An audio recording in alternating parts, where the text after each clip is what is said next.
Basecamp Pos 1. Perjalanan kami mulai dari basecamp sekitar pukul 12.30 setelah duhur.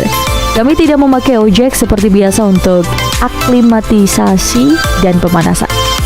Jalan menuju Pos 1 ini melewati pedesaan, kebun, dan hutan pinus. Kami pun menyapa 1-2 petani yang lewat. Sapaan akrab inilah salah satu semangat kami, guys. Yes!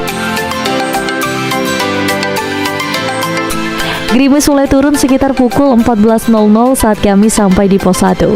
Di Pos 1 ini kami berjumpa dengan beberapa driver ojek yang dengan akrab menyapa kami lengkap dengan rokok linting khas pegunungan yang mengepul. Para driver ini bermalam di Pos 1 ya guys. Di Pos 1 terdapat warung yang buka saat weekend. Setelah rehat 10 menit, perjalanan berlanjut menuju Pos 2. Dengan trek full tanjakan dan vegetasi hutan mulai rapat, kondisi cuaca juga gerimis, jalurnya cukup licin dan cukup berlumpur. Kami tiba di Pos 2 sekitar pukul 15.25, jadi 1 jam dari Pos 1 sampai Pos 2. Kami pun bersiap mempersiapkan campsite karena kami berencana summit attack nanti malam pukul 22.00. Sore yang damai turun dan gelap malam mengikuti bersama rintik gerimis di Pos 2. Malam pun datang, yaitu Rabu 4 November 2025. Sekitar pukul 00, kami bersiap summit attack, molor 2 jam dari plan semula karena capeknya cukup terasa ya. Kami pun menyiapkan bekal, menata camp, menggantung logistik, tak lupa senter dan headlamp kami siapkan. Dan strike!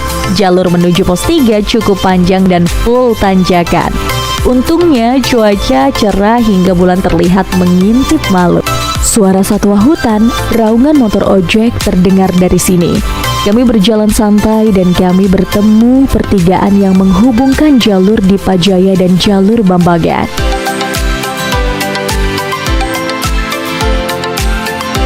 Perjalanan berlanjut dan sampailah di Pos 3 sekitar pukul 2 pagi. Di Pos 3 ini terdapat warung-warung ya guys, areanya juga cukup luas. Dari Pos 3 perjalanan berlanjut menuju Pos 4. Pos 4 ini bernama Pos Samarantu. Konon nama ini berasal dari kata samar hantu. Wallahualam, itu cerita dari warlock ya guys. Trek jalur full menanjak. Tetapi Pos 3 hingga Pos 4 cukup pendek. Sekitar pukul 3 kami sampai di Pos 4.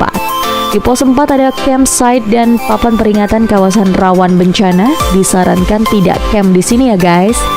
Lanjut ke Pos 5.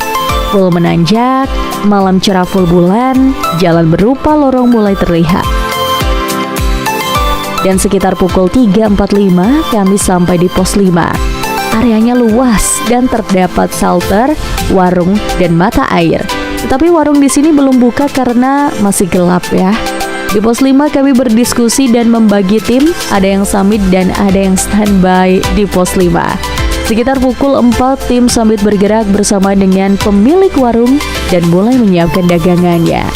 Semburat sunrise yang indah pun kami nikmati pula di Pos 5.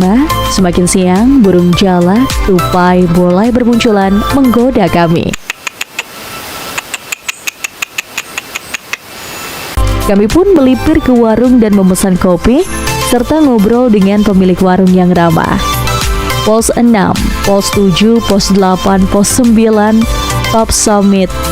Jalur menuju Pos 9 dari Pos 6 masih didominasi trek yang menanjak dengan vegetasi yang mulai didominasi tanaman kering dan beberapa edelweiss. Berikut waktu estimasinya. Pos 5 hingga Pos 6 dari waktu 4 pagi hingga 4.35. Pos 6, Pos 7, 4.35, 5.26. Pos 7, Pos 8, 5.26 hingga 6.05.